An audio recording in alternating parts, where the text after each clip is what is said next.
Hello sir, my friends, come back to this video again. So this video I would like to answer the several questions related to HRM Midterm Exam. So before I start, I would like to introduce myself first. My name is Erick Tjandra. I'm from International Management Class Batch 2019, Fakultas Ekonomi and Business, Universitas Tanjung Pura. So in this video, I would like to answer the midterm question. So the question containing 3 sections, so I would like to move the first section. Okay, the first section containing 5 answers as well, 5 questions I mean, so I would like to answer it. So in the first is, how many times have you attended the HRM class and why? So actually I've already attended in all meetings, so it is include 6 offline meeting and 2 online meetings. So online meetings happen because in this condition, COVID-19, so we are being asking for the government to stay at home, so that's why we are occurring the online meetings. And then about the next question, so did you used to be absent from attending the HRM class and why?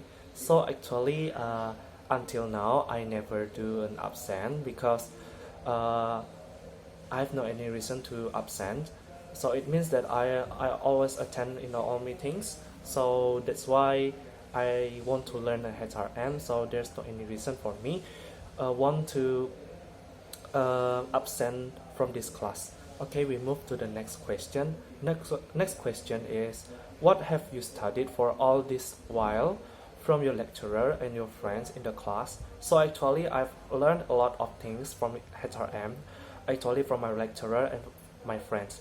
For my lecturer, he has given us a lot of material about HRM, for example the definition of HRM itself, and then not only that, the definition of happy people at work, and then there are so many things I can learn about from them and from him. Not only that, I also learn from my friends because my lecturer also give a material and ask each of the student must do presentation, and then I also get the definition, not only definition, but I also get learning from my friends presentation. So that is what I get from the HRM class.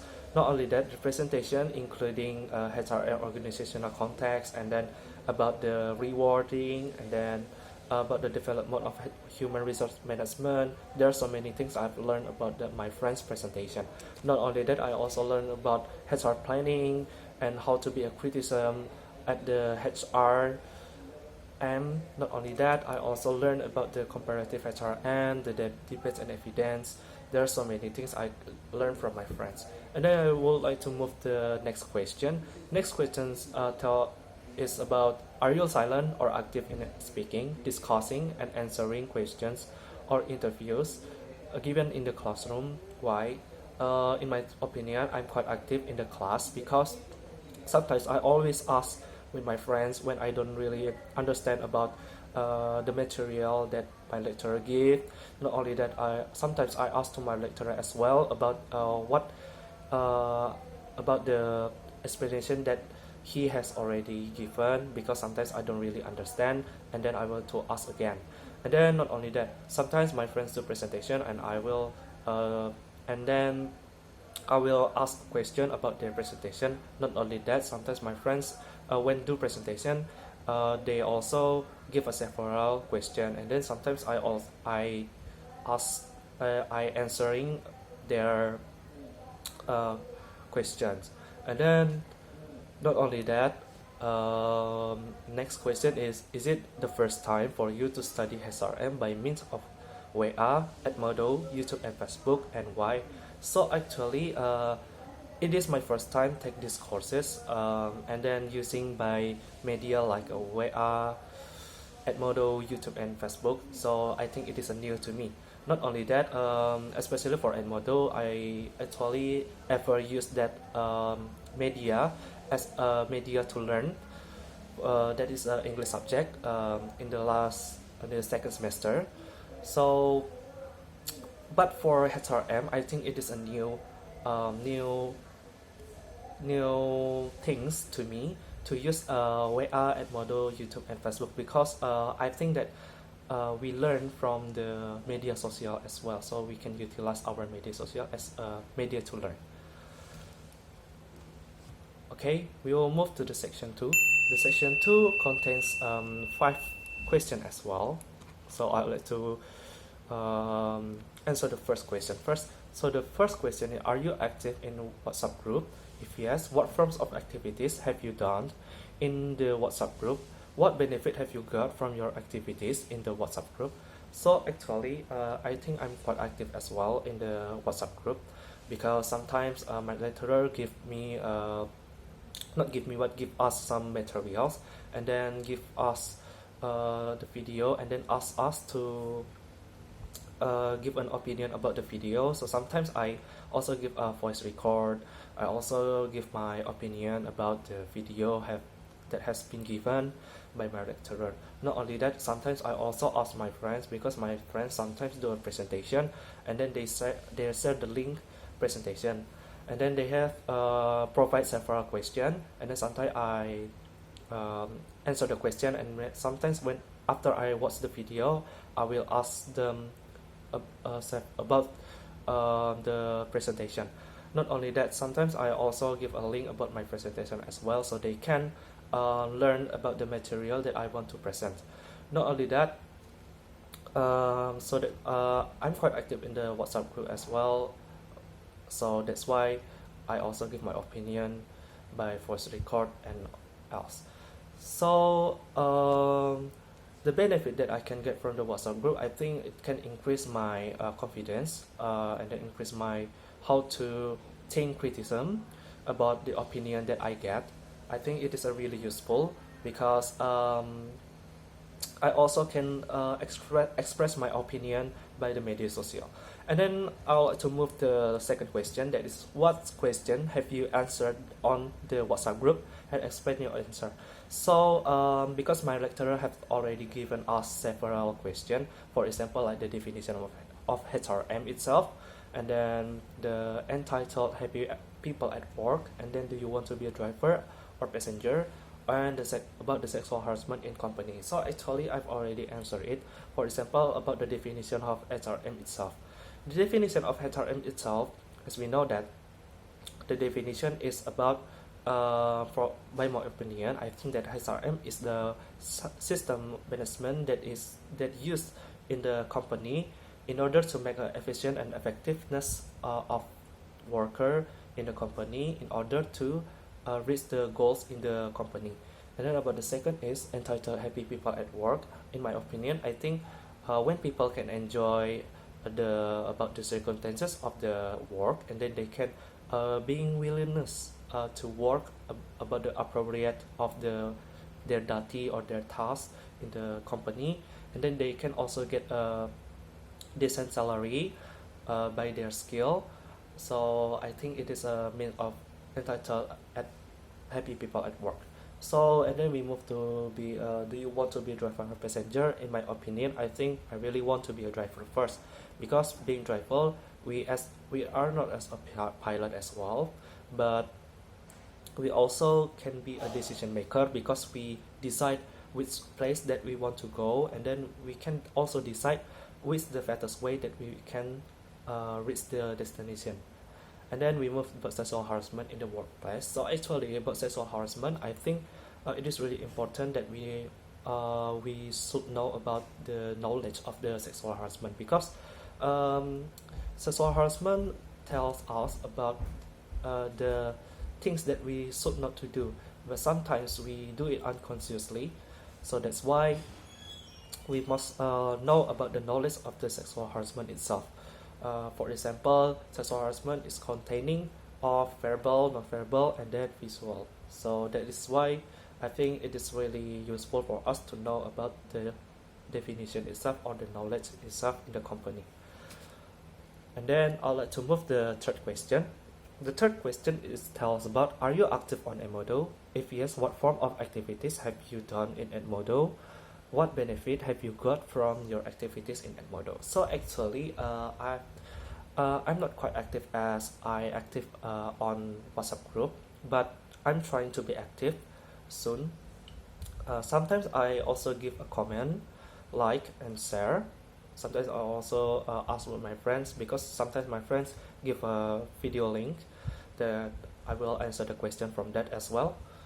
Not only that, I also give my comment about I asking them about the material that they has already present.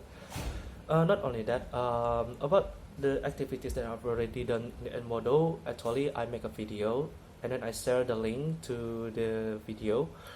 That is the activities that I've already done. Not only that, I also give my presentation link as well. I think that is about my activities that I've already done on the Edmodo. So the benefit that I can get, the first is because it is I made a video and then I search into the Edmodo, so I think it can increase my self to express more about my opinion in the media social, for example on Edmodo. Then we move to the next question. Next question says that what topics have you video recorded in Edmodo? Why did you choose the topics? So actually, there are four topics that I chose. For first is performance and management cycle. Second is RG theories. Third is motivation theory, and then the last is understanding sexual harassment. So actually, what I've already done, I've choose that topics because I think those topics are interest to me. So that's why I really enjoy with that topic. For example, like the sexual harassment itself, because it is important to me, especially I'm the person who will work to the company soon. So that's why it is really important to know about the criteria of the sexual harassment itself. And then the second is the management cycle. As we know that management cycle is a step to get a purpose, to get the purpose of the company. So that's why it is really important for us to know about the management cycle itself. For example, we do some expectation about our goals for the future, and then it's really good steps, and then we must have a target to manager about our expectation as well. So that's why I really enjoy with that battery. Not only that, we will move to the next question that is related as well. So do you like to study by means of blended learning? Why or why not?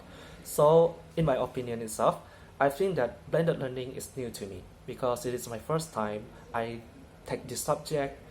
I get this system learning, and then it is new to me, and then I interest as well because sometimes in my whole study background, I always study in the class, not in the media social, like a blended learning.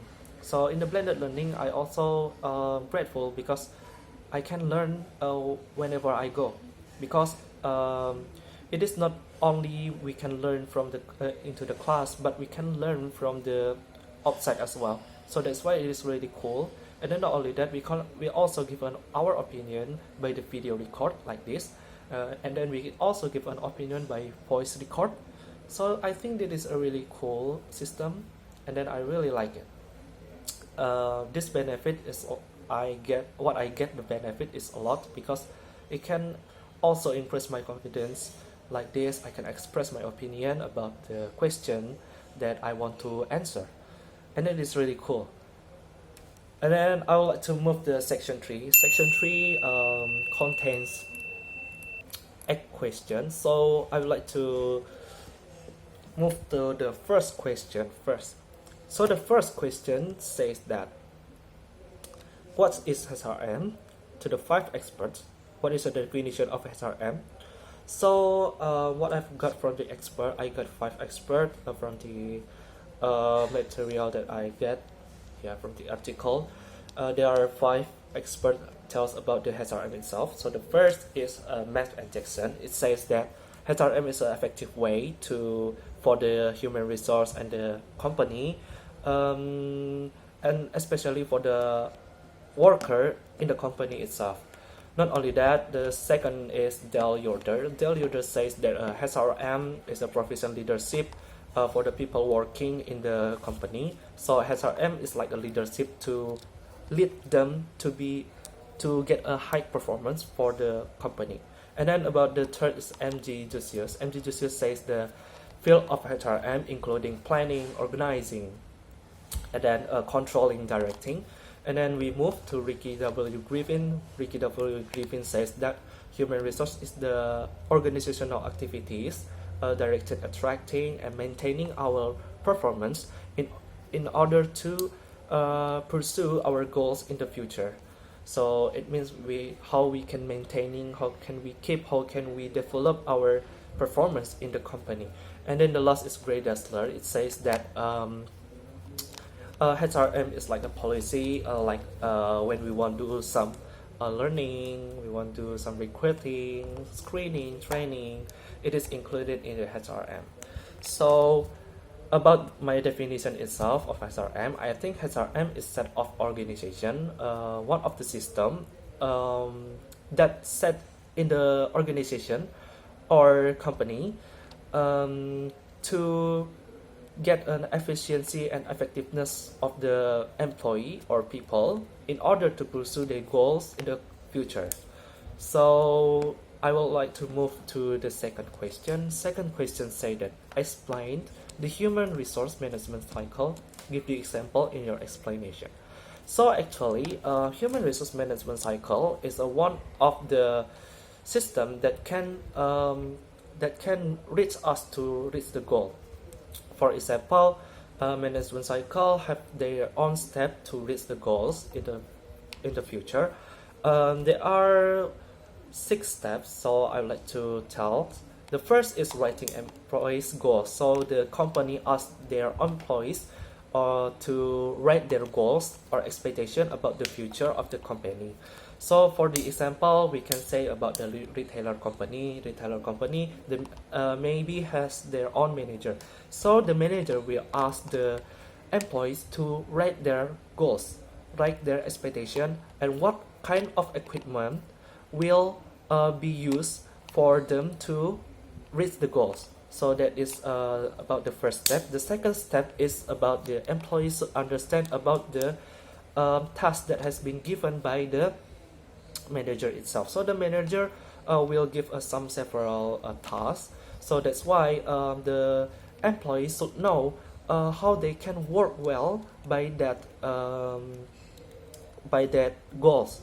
So that's why the employees must make sure about the goals that they have been writing. So that's why the employee must make sure about their work as well. So we move to the next step. Next step is managers should monitor about them by giving a target. Yeah, it is really important for the manager to give a target to each employee in order to see about their performance itself. So as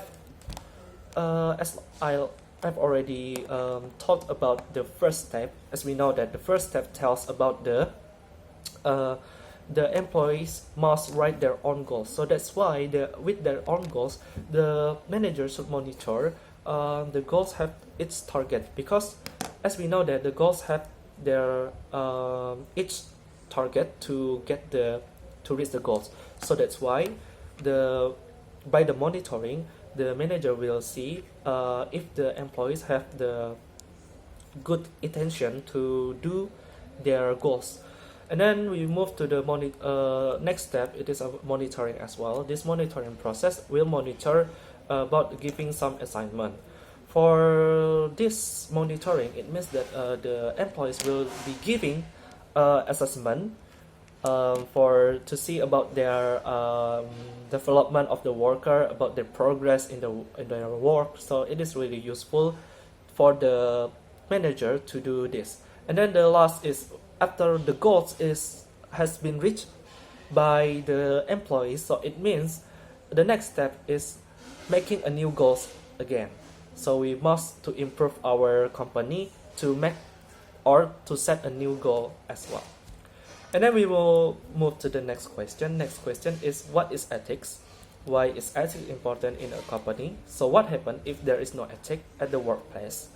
Can you give some example of ethical deeds and unethical deeds at work? So in my opinion, I think that ethics is one of the behavior that the people have about norms. So we can say ethics is like a norm, so the people will understand which is a good things or bad things, and then which is a right or not. So that is about the ethics. And then not only that, ethics is really important for the company, because ethics can also increase the performance of the company itself. Not only that, we can get the efficiency and the effectiveness of the worker in the company by the ethics as well. So the ethics has the main role to perform, to increase the performance of the company. So that's why it is really important, ethic in the company. And then what happens if there's no ethic in the workplace? As we can see, because I've already said that ethic is a main role to increase or to make a progress for the company to reach the goal. So that's why if there's no ethic, it is hardly to the company to reach the goal. For example, if they don't have responsible things, and then they feel they always neglected about their work, it means that the performance of employee will decrease. So that's why the performance to get a high quality of the company will go down. And then we will to see, can you give some example of ethical deeds and unethical deeds at work? So as I know that unethical deeds that we need to do is responsible, and then feeling have a good relationship with our friends or teammates in the company, and then we can also have a good respect, maybe from the manager or each employees maybe, and then we have a good communication. That is really important, good ethics, to improve our performance in the work. And then if the bad ethics, unethical deeds that we don't need to do, we are not allowed to do. First, we are not responsible. Second is we have a low respect, and then bad communication, and then we individualistic. I think that is a bad ethic as well, because sometimes we must do with friends, yeah, to get a more opinion from friends as well. So I think individuals maybe can include a bad ethic as well. So but I cannot say it is wrong for the people who really enjoy to do things individually, but I think individual is not good, because humans need help from people, yeah. And then we will move to the next question. Next question says that when you talk about sexual harassment at the workplace, what is in your mind, and is it ethical? Why or why not? So actually, when I talk about a sexual harassment in the workplace, I think it is a not things about that we must to know. Actually, sexual harassment can be said that it is knowledge as well, because in the company, all of members in the company must know about the sexual harassment itself, because it is a knowledge for us to know it, in order to avoid the sexual harassment itself. So I think it is ethical if we can say it is a knowledge. Yeah, sexual harassment. No, it is not unethical, because sexual harassment is a bad thing for the company, not only company, in our daily life as well, because as we know that it will harm people, especially in the company itself. For the company, it will also decrease the performance of the employee as well, and then not only that, it can also make the relation of the company being bad. And then that's why I think if we want to say it is ethical, I think it can be said as a sexual harassment knowledge. So it is a knowledge that we must to know. But about the acting of the sexual harassment, it is unethical. And then we will move to the next question. What is diversity management, and explain in detail? So by its that words, as we know that diversity is like a person in the one. There are so many person in this other regions that will gather together. So this is called a diversity. And then what is diversity management? As we know that diversity management is when we can do when the company have a lot of diversity, maybe from the region, other religion, other age, other um, ethnic, ethnic. There's so many, and then they can work in the good performance. So I can say it is a diversity management. But sometimes diversity management can be included like age, gender, and then country, region, disability and ability, and there's so many things we can say diversity management.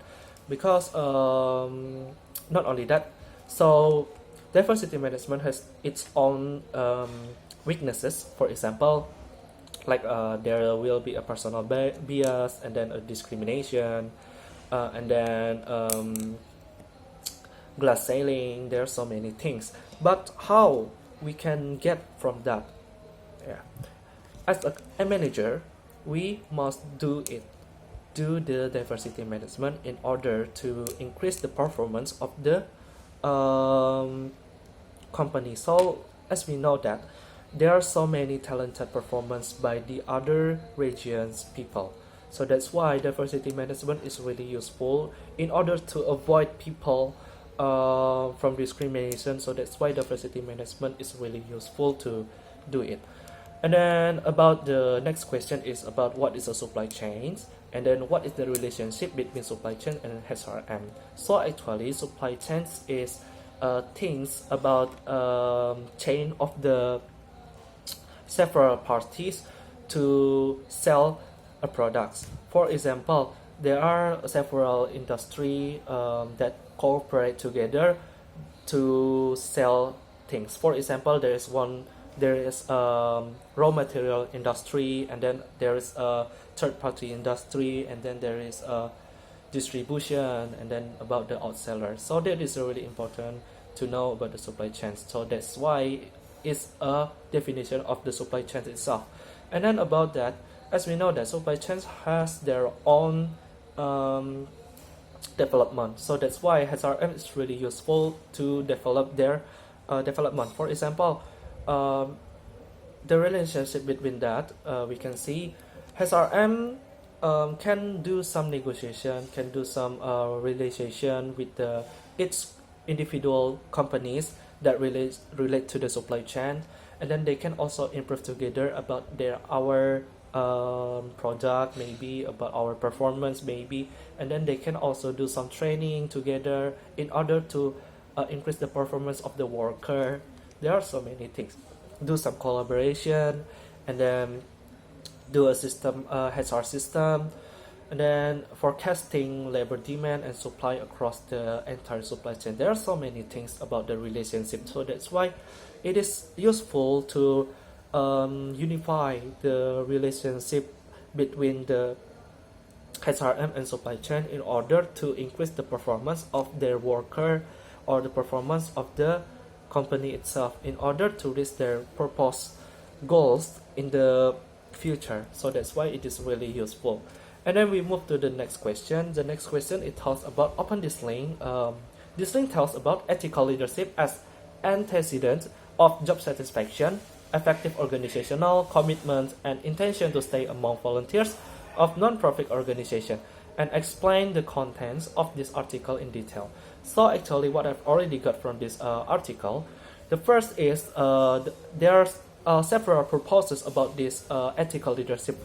For the first, the effect of ethical leadership as a volunteer for the effective organizational, and then intends to stay in the same organization.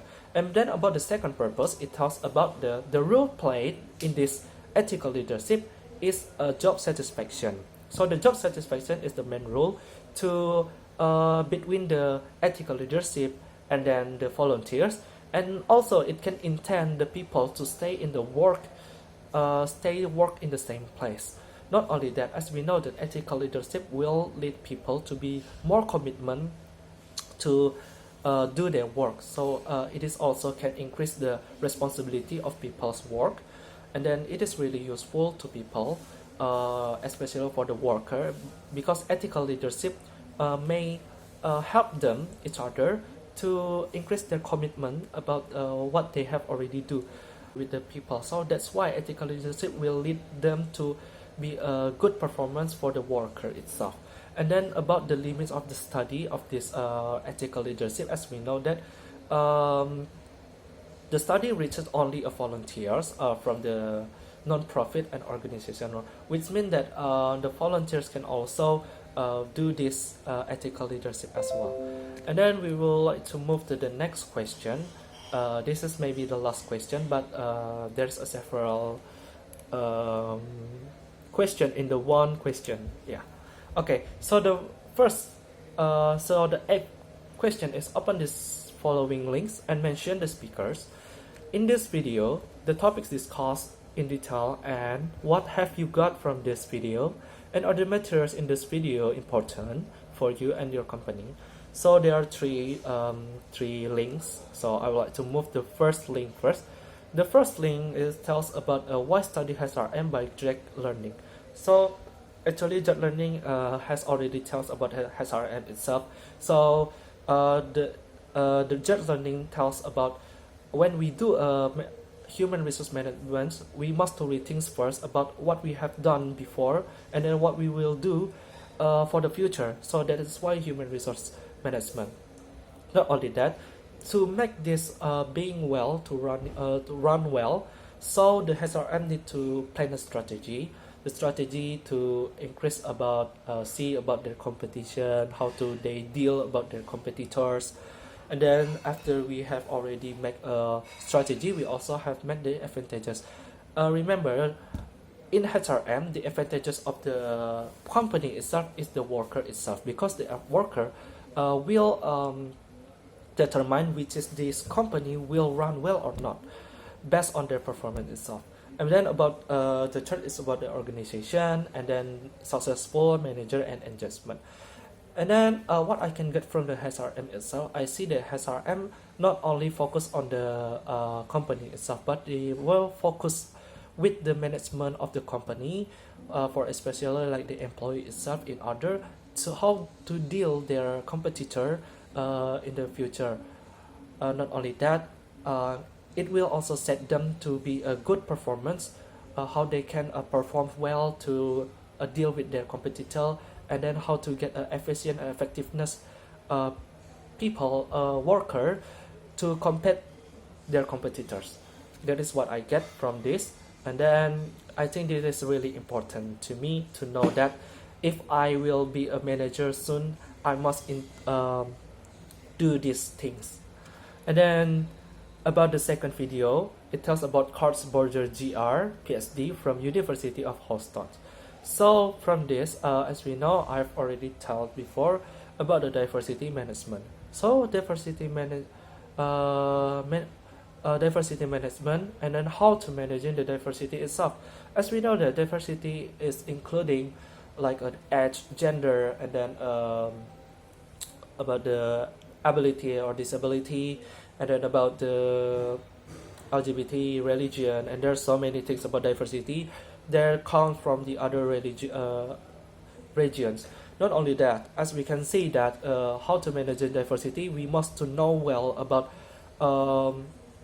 what should we do as a manager, because as a manager we must to avoid about the discrimination, about the stereotyping, about the grade ceiling or personal bias. So that's really important to us, how to manage the diversity.